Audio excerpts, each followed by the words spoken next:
ஞானானந்தமயம் தெய்வம் நிர்மலஸ்படிகாகிருதிம் ஆதாரம் சர்வ வித்யானாம் ஹயக்ரீவம் உபாஸ்மகே.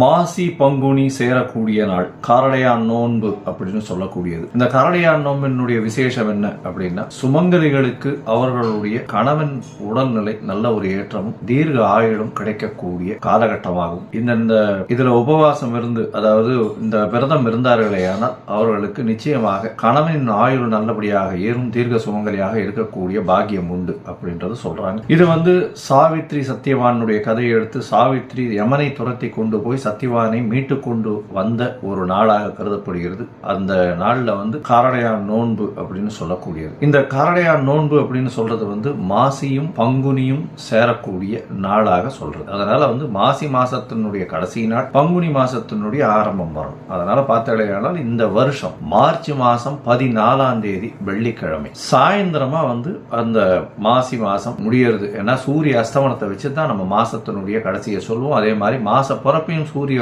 உதயத்தை வச்சுதான் நம்ம சொல்லுவோம். அதன்படி பார்த்தாலேனா இந்த சரடு கட்டிக்கக்கூடிய நல்ல நேரம் அப்படின்னு சொல்லக்கூடியது மாலை 5:30 6:30 மணி வரலாம். ஏன்னா பொதுவாகவே எந்த ஒரு நல்ல விஷயங்களும் நல்ல ஹோரைகளில் செய்வது நல்லது. வெள்ளிக்கிழமையாக வர்றதுனாலையும் சுக்கிர ஹோரை மற்றும் குரு ஹோரைகள்ல எடுத்து செய்யறது நல்லது. இன்னைக்கு சுக்கிர ஹோரையில பார்த்தாலேயானால் இந்த நாள் பறக்கிறது ஒரு 6:15 மணிக்கு மேல ஆயிடுறதுன்றதுனால அது வசதியா வராது.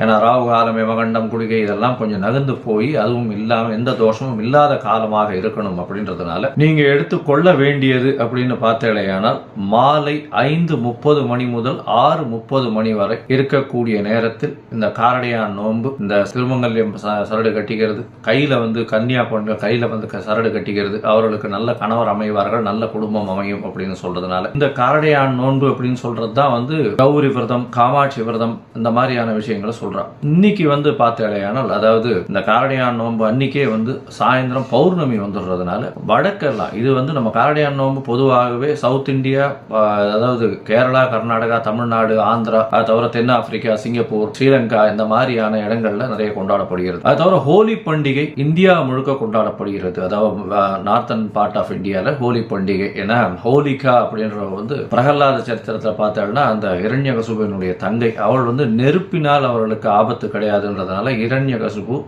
இந்த பிரகலாதனை தன்னுடைய தங்கையின் மடியில உட்கார வச்சு நெருப்பு மேல உட்கார வைக்கிறார். அப்போ அந்த நெருப்பு ஜுவாலை ஹோலிகாவை இது பண்ணிடுறது, அதாவது தீக்கு இரையாக்கிடுறது. இந்த காலகட்டத்தை தீமை அழிந்து நன்மை வெற்றி பெறதையும் உணர்த்துறதுன்றதுனால ஹோலி கொண்டாடப்படுகிறது.